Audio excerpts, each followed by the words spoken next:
Ensuite qu'on check la ligne qui passe là, c'est un avion en réaction qui arrive d'Europe. Toronto. C'est souvent ça chez nous l'après-midi. Comme celle-là, elle arrive de Milan et elle s'en va à Toronto. Voler. Un rêve. Vieux et jeune comme le monde. J'ai appliqué cette année pour aller au cégep de Chicoutimi. Depuis que je suis tout jeune, je suis passionné par l'aviation. Je vais recevoir ma réponse en quelques jours pour savoir si je suis accepté. Voler. Un rêve qui, au Québec, s'actualise chaque jour afin de se projeter dans l'avenir. Je me présente, Serge Tremblay, le directeur général du CAMAC, l'organisme qui met sur pied ce premier salon des carrières en aérospatiale au Québec. Nous sommes venus à cette conclusion puisque de plus en plus, les employeurs éprouvaient des difficultés à recruter d'excellents candidats et surtout aussi les maisons d'enseignement à recruter des candidats pour suivre une formation tant au secondaire, collégial qu'universitaire.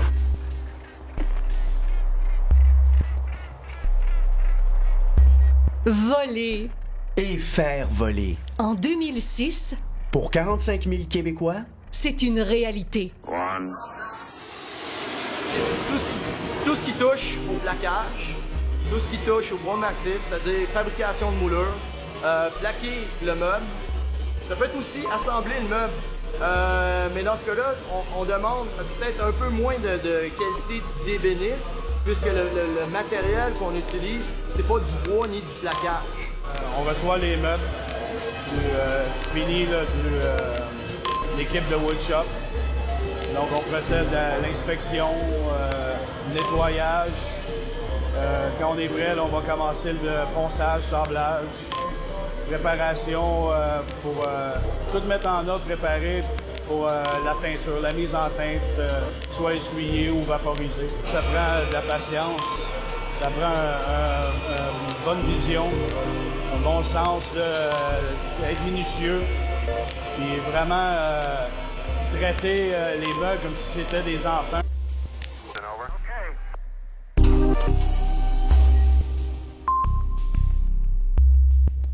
en chiffres et en faits, l'aérospatiale du Québec se classe au 6e rang mondial. C'est ici que se déploie 60% de l'industrie aérospatiale canadienne. En 2004, l'aérospatiale au Québec, c'est 13,4 milliards de dollars de ventes. 80% de cette production est exportée dans le monde entier, la moitié aux États-Unis. 500 millions de dollars sont investis par année en recherche et développement dans la seule région de Montréal, soit 70% des budgets du genre dans toute l'industrie canadienne. Au Québec, une personne sur 200 travaille directement dans le domaine aérospatial.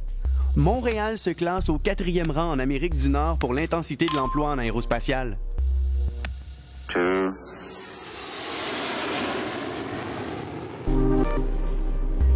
C'est un métier très passionnant et qui est très intéressant au niveau de toutes sortes de recherches, au niveau de toutes sortes de choses pour justement préciser à tous les techniciens qu'est-ce qu'ils doivent faire sur un avion. La publication en elle-même doit être très précise. Ils doivent avoir le plus d'informations possible à l'intérieur, puis être sûr et certain que tout ce qui est là est conforme pour que l'avion puisse se promener ou voyager ou voler d'une bonne façon. Le travail est très passionnant, c'est intéressant. On a des gens autour de nous autres qu'on côtoie constamment. On a besoin de poser énormément de questions. On a besoin, en plus de ça, d'être très minutieux. Au quotidien de travail, c'est beaucoup de recherche. Ça demande beaucoup d'informations pour pouvoir justement être sûr et certain d'implanter des bonnes informations. Autrefois, on sortait un livre papier, puis aujourd'hui, on sort tout ça au niveau informatique, donc on sort ça comme un website, si on veut. En 1856, Eugène Goddard vient à Montréal, expressément d'Europe, pour faire une démonstration de sa montgolfière. Pendant le transport, le ballon de l'aéronef a été fortement abîmé. On fait donc appel aux compétences des meilleures couturières de Montréal et c'est dans la grande salle du marché Bon Secours que pour la première fois, des mains québécoises se sont mises au service de l'aéronautique. Dans les jours suivants, un humain survole pour la première fois le Mont-Royal et sa ville. Au 20e siècle, c'est la traversée des premiers dirigeables transatlantiques anglais qui sème émoi et émerveillement dans la population. Survolant la vallée du Saint-Laurent, ils font entrer le Québec dans une nouvelle réalité. En 1930, le premier appareil se pose à Saint-Hubert sur une rampe spécialement aménagée par des techniciens d'ici. Le dirigeable, pris dans une tempête au-dessus de Trois-Rivières, est endommagé. Il sera réparé avec succès à la Canadian Vickers de Montréal.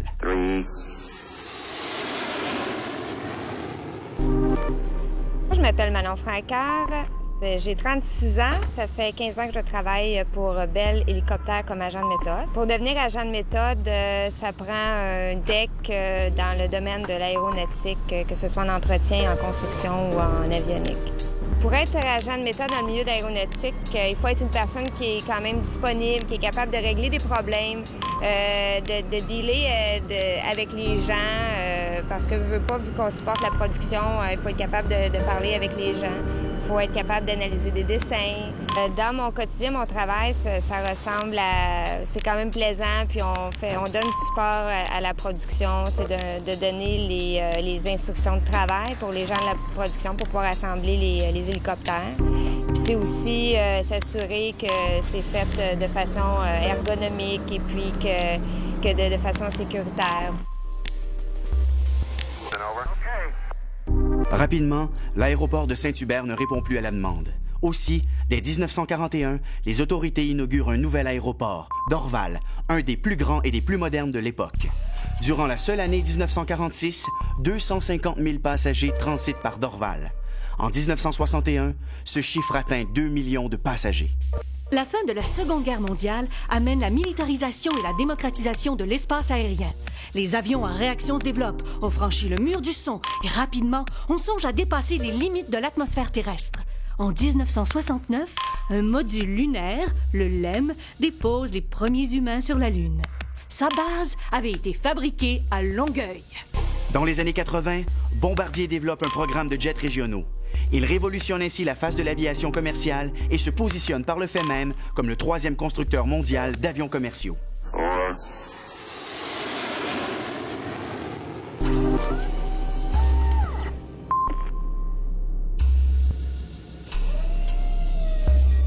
En tôlerie de précision, on fabrique les pièces en métal. Donc, à l'aide de poinçonneuses, de plieuses, on fabrique des pièces avec une grande précision. Ça c'est un gabarit. Puis on monte une porte d'un train d'atterrissage d'hélicoptère. Fait que là, on est en train de monter, poser les rivets sur la porte. J'ai choisi le domaine de l'aéronautique parce que c'est un domaine qui bouge. C'est un domaine qui t'amène des défis. J'adore ça. Le challenge est écœurant. Toujours du nouveau. Même si on assemble des pièces qui sont renouvelables, c'est toujours différent à chaque fois.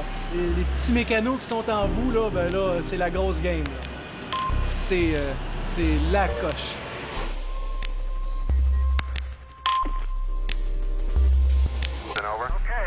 Bombardier, Pratt & Whitney Canada, CAE et Bell Hélicoptère sont les 4 grands maîtres d'œuvre de l'aérospatiale au Québec en 2006. Cette industrie, c'est aussi 10 équipementiers majeurs. CMC Électronique, Honeywell Aerospace, Air Canada, Héroux DevTech, Rolls-Royce Canada, MDI Space, Lockheed Martin Canada, Eltromas, Messier Doughty et Thales Avionics Canada. Mais ce secteur au Québec, c'est aussi 229 entreprises sous-traitantes qui doivent et savent répondre avec brio aux normes très élevées de l'aérospatiale. C'est donc 243 entreprises de haut niveau qui ont toutes des besoins diversifiés en travailleurs spécialisés. Des organisations d'envergure associées au domaine aérospatial, telles que l'OACI, Organisation de l'aviation civile internationale, l'IATA, International Air Transport Association, l'Agence spatiale canadienne et Copas Sarsat ont décidé d'établir leur siège social à Montréal ou à proximité. J'ai travaillé dans des concessionnaires automobiles, j'ai travaillé dans le camion. Dans une autre industrie où je peinturais des camions, puis maintenant je suis ici. Ici, tu as plus le temps de faire un ouvrage qui va être à ton goût, puis quelque chose, un produit fini qui est plus satisfaisant. Il y a des dessins, des logos, c'est une belle qualité de peinture, puis c'est la minutie de ce travail-là qui m'a attirée. C'est de préparer l'appareil, de faire des masquages, mais surtout d'appliquer la peinture. Puis faire les stripes, là, comme on dit, faire les différentes couleurs, puis appliquer un vernis par la suite sur toutes les couleurs. Ça prend quelqu'un, premièrement, qui aime vraiment ça, la peinture. Ça prend quelqu'un qui est minutieux, qui n'a pas peur aussi d'apprendre, de prendre les conseils des autres. Au Québec, on conçoit et fabrique des hélicoptères et des avions. On fabrique des satellites et des systèmes de communication. On entretient des chasseurs supersoniques. On conçoit et usine des pièces maîtresses pour des constructeurs de catégorie mondiale. On y crée et fabrique des moteurs à haut rendement. On y développe et produit des simulateurs de vol aussi. Bref, au Québec, l'expertise en aérospatiale est très diversifiée. L'aérospatiale est un des milieux les plus exigeants au niveau de la compétitivité. Nous sommes des leaders mondiaux reconnus, très en demande. Et cette demande est en pleine croissance. Qui dit compétitivité dit aussi salaire élevé. Chez les 4 grands maîtres d'œuvre de la région montréalaise, le salaire moyen est de 60 000 $ par année, tous postes confondus. Depuis septembre 2001, on a eu des événements qui ont ralenti beaucoup le marché du travail. Nos élèves ont eu de la difficulté à se trouver du travail. Mais depuis, je vous dirais, 1 an et demi, on ne suffit plus à la demande. Nos élèves sont demandés, on requiert leurs services et malheureusement, on n'a pas suffisamment d'élèves. J'avais des intérêts en mécanique, en dessin, informatique. Mathématiques, j'avais des amis. Dans mon milieu, on s'entraide, on peut poser des questions à ses collègues puis pouvoir trouver des réponses aux problèmes qu'on trouve quotidiennement. De pouvoir faire avancer, d'être plus productif, machiner des morceaux aussi précis avec des machines aussi grosses. Dans l'usine où on travaille, on a des machines tellement énormes, puis arriver à des tolérances aussi petites. D'être capable de faire ça tous les jours, c'est vraiment impressionnant. C'est sûr que c'est un métier où on doit être précis et méticuleux, atteindre la perfection à tous les morceaux qu'on va usiner. C'est ça qui est une réussite à tous les jours de pouvoir accomplir une bonne pièce. En 2002, notre marché de l'exportation vers les États-Unis a connu une baisse. Mais depuis 2004, l'industrie a rattrapé son retard. La reprise de cette croissance et le manque d'étudiants dans les écoles font qu'aujourd'hui, en 2006, au Québec, le secteur est en forte demande d'employés spécialisés. C'est ce qu'on appelle un CDU en langage jargon. C'est un système qui va permettre finalement de gérer tout vol commercial ou militaire. On fabrique tout à partir de la conception, l'idée initiale, jusqu'à la réalisation d'électronique et du logiciel nécessaire pour supporter tous ces produits-là. Il y a beaucoup de disciplines. C'est des produits complexes, on ne se le cache pas. Donc, il y a des gens qui viennent de tous les backgrounds. On a beaucoup de gens qui travaillent en mécanique, des assembleurs, des monteurs qui vont... En fait, c'est probablement la grosse partie de la force de travail. Ça tourne autour du millier d'employés. En 2006, le nombre d'inscrits dans les écoles ne répond pas à la demande. D'ici 2015, les besoins du marché aérospatial devraient maintenir leur croissance habituelle. Les produits et l'expertise du Québec seront particulièrement en demande dans ce secteur. J'ai fait mon DEC en fabrication mécanique à l'ENA. Puis c'était en fabrication. Fait que c'était un peu général. Il y avait un peu de machinage, un peu d'inspection. Il y avait un petit peu de tout. Puis la spécialité, c'est vraiment chez Pratt, en industrie, que là, 21 ans, il n'y avait pas de choses comme ça. Fait que c'était sur le tas, un peu sur le tas qu'on apprenait. Là, puis, mais on avait touché un petit peu à l'école à ça. Puis c'était quelque chose que je trouvais intéressant. C'est souvent des petits échantillons, puis que je vais avoir à décortiquer là, au complet, à inspecter au complet. Le milieu de travail, c'est souvent à l'abri de la poussière. Fait que c'est souvent dans des laboratoires. En tout cas, la plupart des départements d'inspection, c'est des pièces qui sont fermées. Fait que souvent à l'abri du bruit, à l'abri de la poussière, tout ça.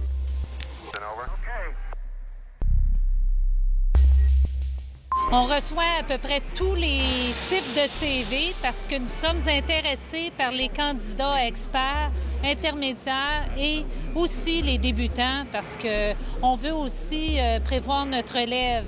Ce sont des jeunes très, très brillants. Ils ont un bel avenir dans le domaine de l'aéronautique, à mon avis.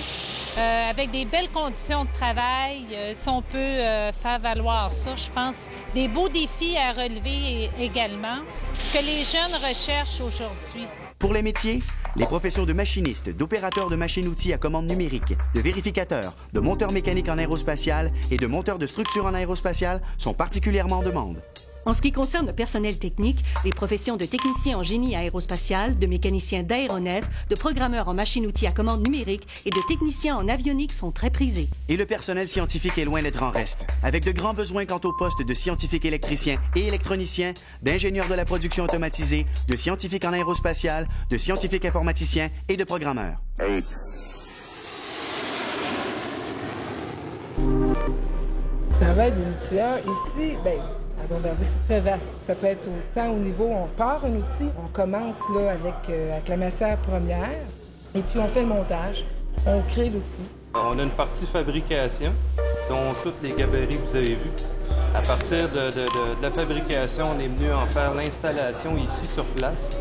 La base première de l'outillage ici en satellite, c'est de maintenir la ligne de montage ici sur place, tout en développant, tout en améliorant les postes. Plus l'outillage est sophistiqué et simple pour le monteur sur la ligne, plus on économise du temps. Il n'y a rien de monotone, il n'y a rien de routinier. On fait toujours des choses différentes, il y a de la recherche, il y a du développement. Il y a plein de choses à faire, plein de choses à découvrir. C'est un métier non traditionnel. Je suis dans un milieu non traditionnel, un milieu d'hommes. C'était un endroit, premièrement, que je me sens beaucoup plus à l'aise. Les qualités de base des candidats sont à peu près les mêmes pour tous les postes. Le désir du travail bien fait étant la base de tout. Minutie, patience, initiative, persévérance, volonté d'apprendre et capacité de communiquer sont indispensables dans ces domaines. J'ai besoin d'un nouveau défi, puis j'ai besoin de quelque chose de vraiment plus intéressant. Puis j'ai découvert le métier de l'aviation. La minutie est vraiment importante dans le domaine de l'aviation parce que les tolérances sont vraiment minimes. Parce que si on se compare à l'ébénisterie, qui est mon ancien métier, c'est vraiment plus aléatoire. Quelqu'un qui voudrait se lancer dans le rembourrage de bancs d'avion devrait avoir un côté perfectionniste, vu que ça prend vraiment un souci du détail qui est vraiment très important. Parce que c'est toujours, quand on rentre dans un avion, la seule chose qu'on voit, c'est justement le banc de l'avion. Puis s'il y a des détails qui accrochent, le client va toujours le voir. C'est primordial d'avoir un banc. Le banc fait l'avion. C'est une satisfaction personnelle aussi de dire j'ai pris un coussin qui était inexistant avec uniquement des dessins. Puis j'ai réussi à produire un banc en 3D de mes propres mains. Puis dire que ces coussins-là volent dans un avion.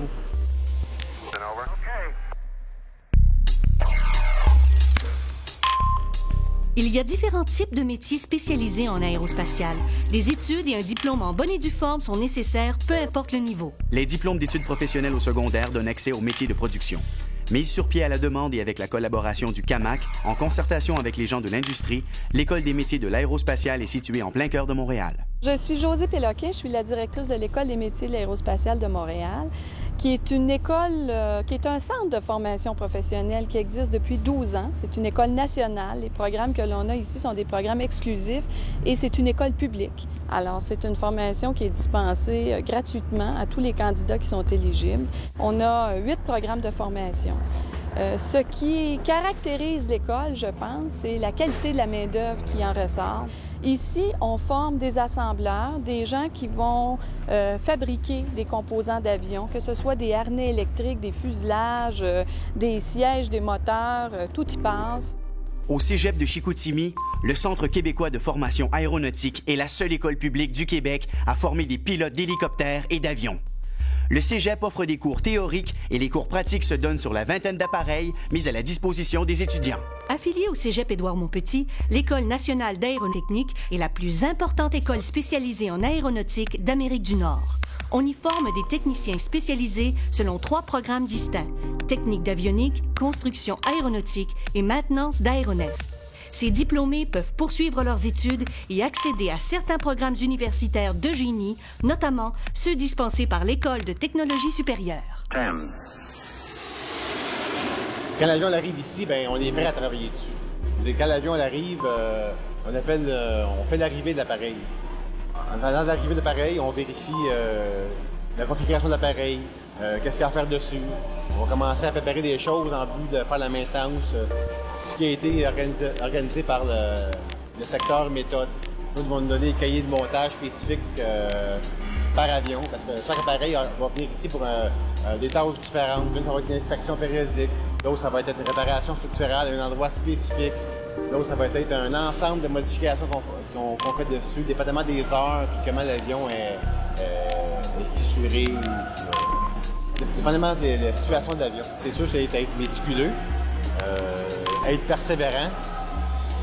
C'est sûr qu'il faut aimer la mécanique fine, la mécanique de pointe.